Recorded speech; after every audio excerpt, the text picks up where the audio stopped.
ستونزو سره لاس او ګریوان یو. مونږ همدې رویې له یو بل جدا کړي یو او له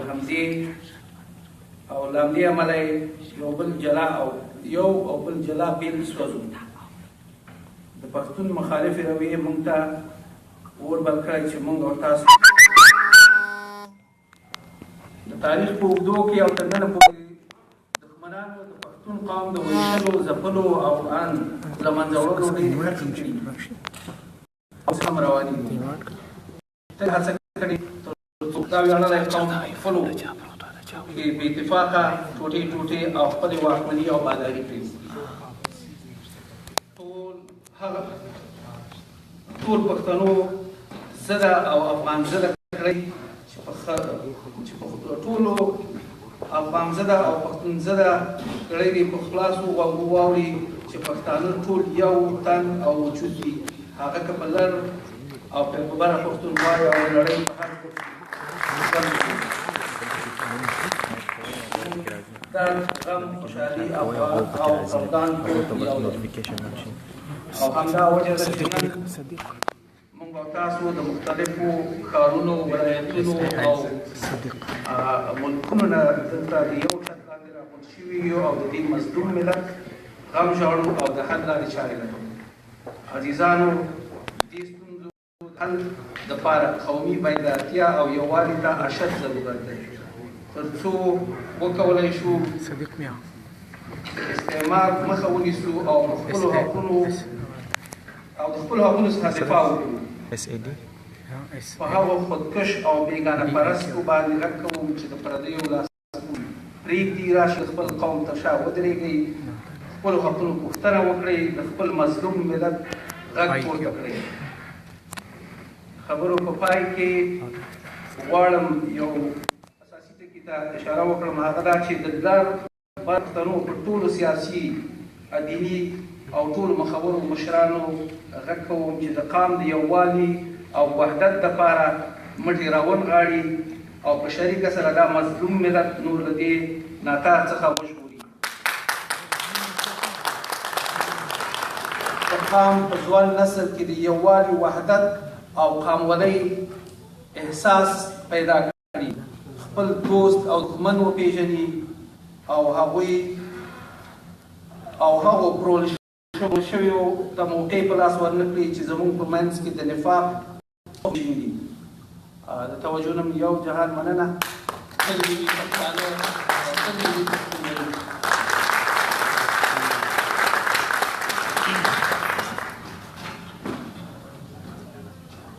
ډېره مننه ملګري، تاسو دا خپل خبرې لنډې کړې او حقیقت دا دی چې مونږ ناوخته کوو، دغه پروګرام مونږ لږ لیټ شروع کړو. نو دې وجه ده چې بېادبي ده به سړی چې خپلو بیانو ته وایي چې هغه مختصر کوه، یو بېادبي غوندې دا. خو به هر حال ښه خبره ده چې مونږ راشو د خپل منځ کې خبرې شریکې کړو.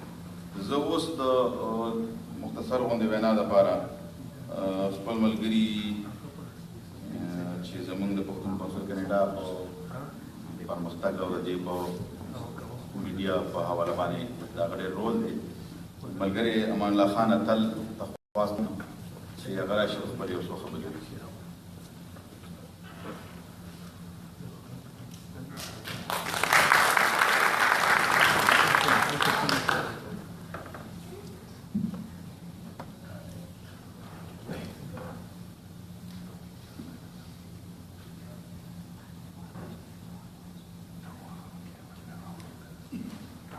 بسم الله الرحمن الرحیم. د کنفرانس ډېرو درنو ګډونوالو او قدرمنو مېلمنو، دوستانو، وروڼو او خویندو، السلام علیکم ورحمت الله وبرکاتو. اما بعد خوشحاله یم چې نن په یوه مهمه ملي مسله دلته غږیږو، سره راټول شوي یو چې ټولو د راتلو څخه یوه نړۍ مننه. ګرانو دوستانو، موږ لسیزو را په دې خوا په کور ورانوونکو جګړو کې د یو ستر ملت او د تاریخ د یو ستر فاتح هېواد د ړنګېدا رنګ و نیرنګ په خپلو سترګو مشاهده کړ او په حد او پوست مو د ده رنګ احساس کړ. زه د دغه بدبختیو په څرنګوالي او پایلو نه لګېږم. کوم هېوادونو په کوم شکل او څېرې په 19مه پېړۍ 20مه پېړۍ او 21مه پېړۍ کې کومې ډلې او ټپلې او ترهګرۍ ایجاد کړل او ناوړه لوبې یې پر مخ بیول.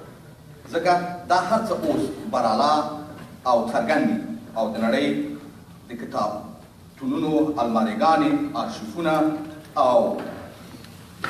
او په کورونو کې کوچنۍ کتابخانې ترې ډکې شوي دي او زموږ په زرهاوو پوهانو عالمانو چې له نیکه مرګه دلته په دې پرتمینه غونډه کې هم شتون لري، څېړنې او تحقیقات کړي دي او هر څه یې مستند او په زرهاوو ماخذې راټول کړي دي چې مخکې پرې ډېر شمېر دوستانو خبرې وکړي او کېدای شي وروسته هم زموږ پوهان په دې مورد کې نور نظر هم شریک کړي.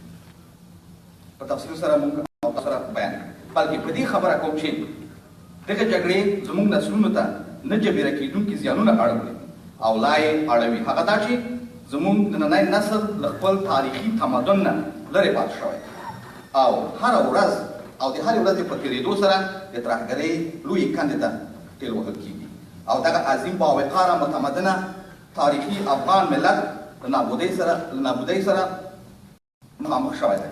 د سیمې او نړۍ په کچه د لا نابودۍ دپاره څوک هېوادونه ورته جوړوي، څوک اطلاعات کوي، څوک پیمانونه ورته کوي او څوک ورته استخباراتي کړنلارې ترسیموي او څوک څه کوي ورته. نو څنګه کولی شو چې د دغې بحران څخه د وتلو لاره ومومو؟ هدف مو د کنفرانس همدا ده. جګړې تر هر څه لومړی زموږ بشري ځواک وځپلو، بې شمېره یې ووژلو، بې شمېره یې معیوب شول، بې شمېره د زندانونو په نوم ورک شول او بې شمېره له هېواده وتلو ته اړ شوي یو او موږ ټول ناست دلته پرې بدون له شکه شاهدي ویلی شو. د ټولو هغو کوششونو سره سره چې د سولې په نامه ترسره شول او پایلې ونه درلودلې، بیا هم زموږ قهرمان او نجیب افغان ولس د سولې هیلې نه دي مړاوې شوي او لا هم د سولې په تړاو د ولسونو په ذهني جغرافیې کې امیدونه راټوکېږي.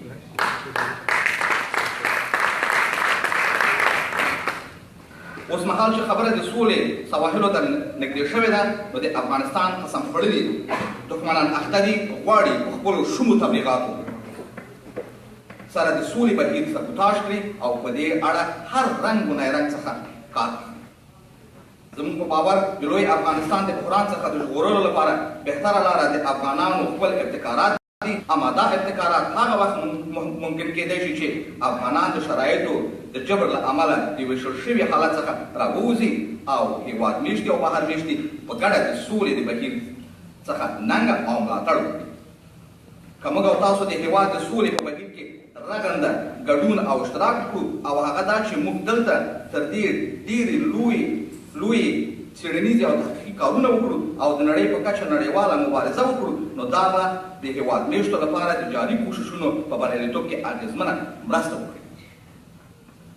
چې له نیکه مرګه دغه پلو ته اوس پام اوښتی او د بهر میشتو او هېواد میشتو افغانانو د کوښښونو او مساعي په تشریک سره د سولې هیلې تاندې شوي دي او زموږ د افغان عظیم ملت وقار او هویت یو ځل بیا د عظمت پر لور ورخوځېدل.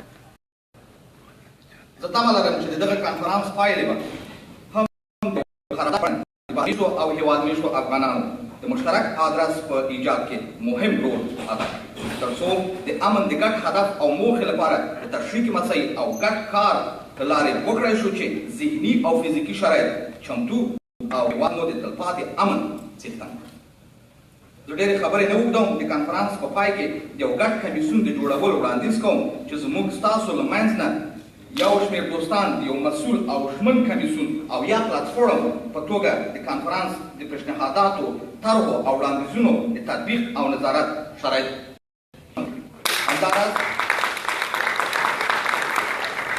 همداراز په زماني لحاظ د څېړنې دغه کنفرانس په دورهیي بڼه د راتلونکي لپاره په ټوله اروپا او د نړۍ په نورو هېوادونو کې دننه جوړ کړو او په دې توګه خپلو اټکلونو ته د عمل جامه ورواغوم. په همدې هیله خپلې خبرې رانغاړم. له پاملرنې مو مننه. سوکاله او سوله ییز افغانستان په هیله تل دې وي افغانستان، ژوندی دې وي هر ځای کې انسان.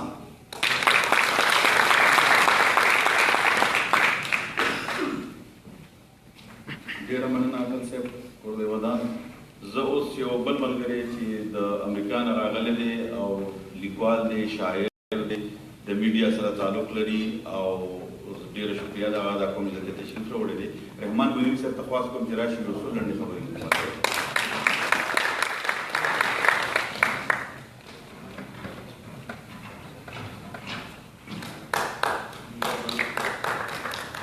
دا غږ د انقلاب درته منظور دی که نه دی؟ دا غږ د انقلاب درته منظور دی که نه دی؟ په سر کې مو راغلی لږ شعور دی که نه دی؟ دا غږ د انقلاب درته منظور دی که نه دی؟ منظور دی که نه دی؟ منظور دی. په سر کې مو راغلی لږ شعور دی که نه دی؟ د امن او انصاف او د رڼا غوښتنې وشوې. د امن او انصاف او د رڼا غوښتنې وشوې. د شپې د تورتمونو مات غرور دی که نه دی؟ د امن او انصاف او د رڼا غوښتنې وشوې. د شپې د تورتمونو مات غرور دی که نه دی؟ او مورچې ته د یزید ور روان شوی یک تنها و. مورچې دا یزید ور روان شوی یک تنها و. ملګرو دا سړی بیخي باتور دی که نه دی؟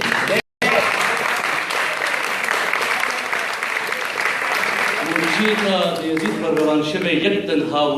ملګرو دا سړی بیخي باتور دی که نه دی؟ او زلمي قتل کړي او کورونه یې ړنګ کړي. زلمي قتل کړي او کورونه یې ړنګ کړي. د ابرها ډک د فتور دی که نه دی؟ زلمي قتل کړي او کورونه ړنګ کړي. لښکر د ابرها ډک د فتور دی که نه دی؟ او پاڅون دی هم شور د انقلاب دی یو ډبر شی. پاڅون دی مشر وینا وکړه چې یو کېدل باید ضرورت وي او دا حقیقت هم دی. پاڅون دی او هم شور دی. پاڅون دی او هم شور د انقلاب دی یو ډبر شی. بیا ګورئ چې دښمن په زړه رنځور دی که نه دی؟ پاڅون دی او هم شور د انقلاب دی یو ډبر شی. بیا ګورئ چې پښتون، بیا ګورئ چې دښمن په زړه رنځور دی که نه دی؟ او سرونه په لاسونو کې ملګري ور روان دي. سرونه په لاسونو کې ملګري ور روان دي. رحمان غلیم تېښتې ته مجبور دی که نه دی؟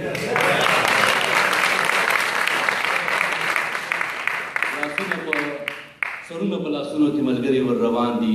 رحمان غلیم تېښتې ته مجبور دی که نه دی؟ هیپي انډیپنډنس ډے. کاناډا د ازادۍ ورځ د سبا ده، مبارکي درته وایم. ډېره مننه چې ما ته موقع راکړو. بخاري صاحب دوه منټه وخت باندې مهرباني، ډېره مهرباني. دی چې ما ته حکم وکړو، زه خو خبریال یم، ما ته به وینا هم کوي او ته په ټولنیزو رسنیو او ته په ټریډیشنل میډیا باندې خبرې کوي. ما فکر کوم په نیریات د امریکې د سر نه روانې مقالې مې لیکه ځکه چې د ویلې ما پښتانه مقالې نه اوري. زه څو خبرې وکړه که څه د کالج زلمو چېرته واورېدی که چېرته دا ویډیو چاپ کې اور ورته وکړه. نو یو څو تجویزونه دي سوشل میډیا. زه اګست کال 2004 داوجان زما ملګری دی، رول دی ناست دی. ما ته د اسلام آباد څخه ټلیفون وشو چې په نیریا ته بنوریا ټاون ته لاړ شه، د چاودنه شوې ده او د هغې ځای خبر راکړه. زه په خیبر ټلویزیون کې هغه وکړم. زه په کراچۍ کې زما د ریګل چوک کې د ریګل چوک نه ونیسه تر سایټ پورې نیمه ګنټه لار ده.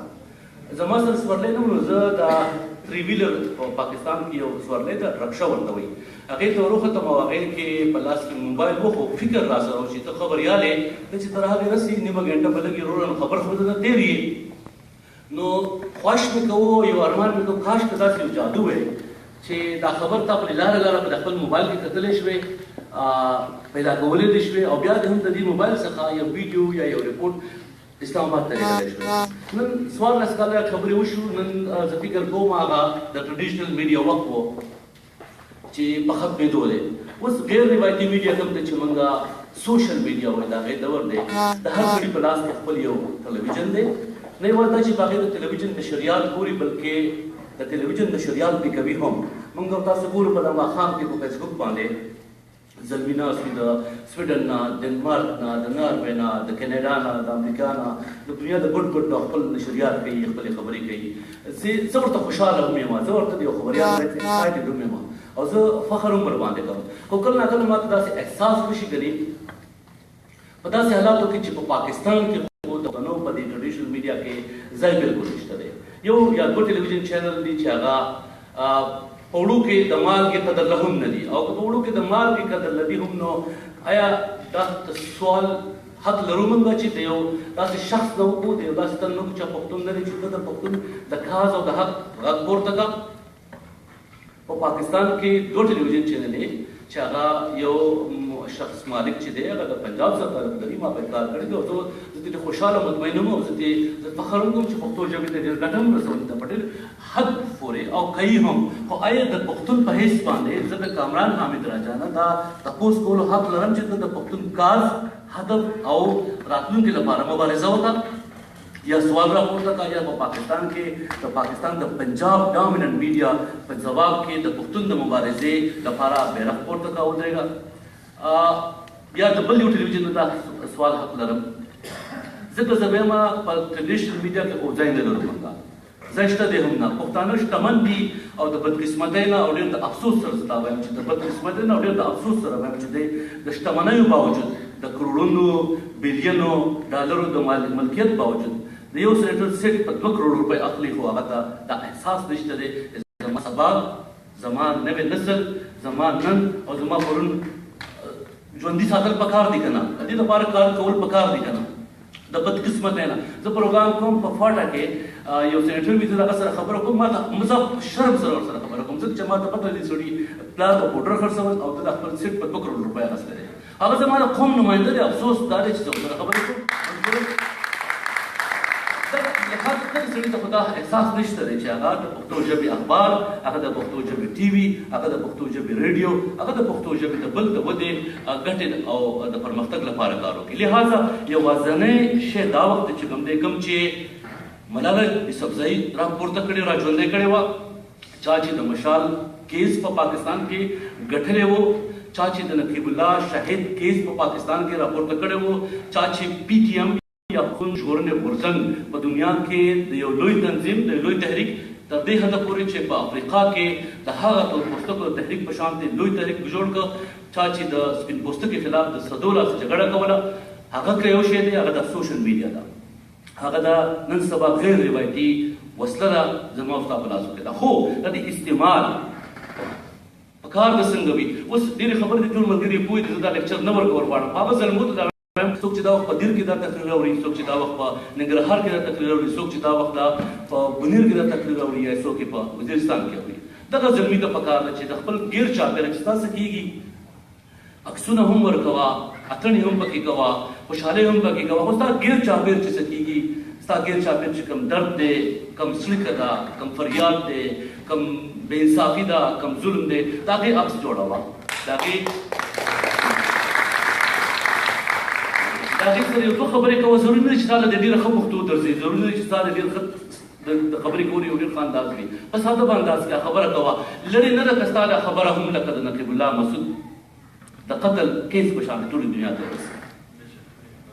ستا دغه په ګاونډ کې جرنده چې ملک صاحب د اوبو راړولي دي خپل پټي ته، او ستا د کلي کونډه خپل غنم نشي وړه کولی، لاړ شه د دغه جرنډ ټیکس واخله او دا خبره ولیکه ملک صاحب جوړ دی د کلي خپل غنم نشي وړولی، هغه خپل اوبه ور خپل پټي ته اړولي دي، دا والا په فیسبوک واچوه. کېدای شي د دغې بوډۍ غږ تر اسلام آباده پورې، تر خانه پورې، تر لونګین خانه پورې او تر بخاري پورې کاناډا ته راورسېږي. دغه څو خبرې وې، ما مقاله باید ویلې وې، خو ما ته پته ده وخت ډېر کم دی. زه یو تجویز لرم او ډېر په فخر سره وایم، ډېر خوشحاله یم. ډېره مننه سراج خان بخاري صاحب او نورو ملګرو ته چې بیا که داسې غونډه کوئ، سپیکرز یا وینا کوونکي منتخب کړئ چې 5 یا 6 نه زیات نه وي. 9 ګنټې 10 ګنټې سفر به کړی وي ملګري، او د هغه به خواهش دا وي چې هغه خپل مافي الضمیر پروفایل کې، او د هغې وجه دا ده دا مقالې ریکارډ کېږي هم، دا خلک اوري هم. ضروري نه چې دا 200-300 ملګري چېرته ناست دي هم دې ته د سړی وینا وکړي. د سوشل میډیا دور دی، په ټوله دنیا کې اورېدل کېږي. کېدای شي په بنیر کې ناست یو ملګری د دې مشر مقاله واوري او هغه په ذهن کې یو بدل شي باید پوره وخت ورکړی شي. خو نن چونکې مجبوري ده، موسیقي ده، باچاجي راغلی ته، موږ باچاجي ته په خپله بېتابه یو. نو زه دا وایم که بل ځل داسې غونډه کوئ نو مهرباني وکړئ چې صرف یوازې 5 یا 6 وینا کوونکي لکه څنګه مشر زموږ ناست دی دلته مفکر دی، پوه کس دی، زما په شان سړی نه، زما وخت هم درته ورکړئ چې د کار خبرې پوره وشي. زه یو ځل بیا ستاسو ډېر شکریه ادا کوم چې ماته موقع راکړو. مبارک شه او ډېره مننه.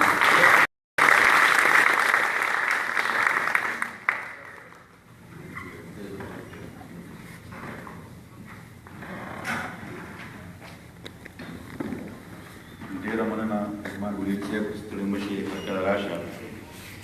زه دا وخت ډېر غټ هندویانه تړم او خپل خوږ ملګری د پښتون کونسل کاناډا کیلګری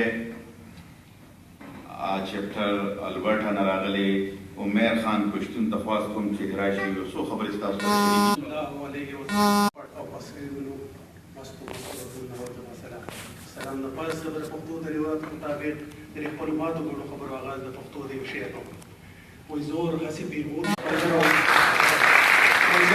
دا موږ چې چېرته ژوند کوو یو ویلفیر سټیټ دی، د دنیا سره غم دی. وایي ماران موج نه وي، لړمانان موج نه وي، نور داسې ضرر اساسي فنریټي موج نه وي. دا بایوډایورسټي ده، د دې سره د دې کائنات د دې نیچر ښکلا ده. خو هېڅوک دا نه چې پښتانه موج نه وي. دا د سوچ خبره ده. ځکه نه وایي چې موږ او تاسو له زموږ پوهانو له پکار دي چې زموږ کشران را روان نسلونه یا موجوده چې کوم خلک ژوندي دي په دې خبره پوه کړي چې په دې خطه کې څه خبره ده. دومره مرګ و مار روان دی دا خلک. دا مسله څه ده؟ باید چې مشران دي ټول خپل عام په دې خبره باندې پوه کړي، په جیو پالیټکس باندې، په جیوګرافیکلي سیاست چې کوم زموږ په خطه باندې روان دی. پښتانه داسې جنګیالي دي چې دنیا کوکاري چې راځي زموږ سره جنګونه وکړي. دا دنیا ولې هلته راغلې ده؟ دا ریاست چې کوم د پاکستان ریاست دی هغه دې ولې نه قلاریږي؟ هغه پکې ولې په مخ دننه کله ښه طالبان پیدا کوي، کله پکې بد طالبان پیدا کوي. دا ولې په دې خبره باندې ځان پوه غواړي چې په دې خبره باندې موږ دا مشران او زموږ دا کوم انټلیکچوال چې دي په دې خبره باندې پوه کړي. زه به خپلې خبرې راغونډوم. یو خبره به بله کوم، د یونان یو قدیم فلاسفر کله چې زموږ د خطې نه تېرېږي د پښتنو د سکندر اعظم د فوجونو سره نامونه او تاسو ته یو خبره کوي. وایي د جنګ او د امن په منځ کې بنیادي کرښه دا ده چې په جنګ کې بوډاګان پلاران خپل ځوانان بچي راځي او پخول کړي، او امن دومره عظیم دی چې په دې کې ځوانان بچي خپل وړلي مشران هغه راځي او سنبالي. نو امن ژوند دی، امن تعلیم دی، امن روزګار دی، امن د زرګو چغار دی، امن مینه او محبت دی، امن رنګونه دي. زه په یو خبره بله د دې سره یو ځای کوم، بخاري صاحب دغه دی داسې ده چې په دې مذهب باندې ځان په خپله پوه کوي. نور دا خبره دا نکاحونه دا جنازې دا په خپله باندې وکړي. د دې کې هېڅ څه د پخپلېدنه نه کوي، دا په خپله باندې زه به په اخره کې بس یو شعر ووایم چې نور ملګري خپلې خبرې وکړي. وایي منزل پله چې تله هله زما په ننداره شوه، چې زه ورته موسکی شوم نو بیا مینه مې ښکاره شوه. اشنا په کور کې ګوري د جومات د منارونه، کیسه یې د عبادت هسې د کلي کې خوره شوه. او ایمان به دې بیا وګورم یې شیخه کو ته ټینګ شوې، ایمان به دې بیا وګورم یې شیخه کو ته ټینګ شوې، که یو مسته لیونۍ په خوشي لار کې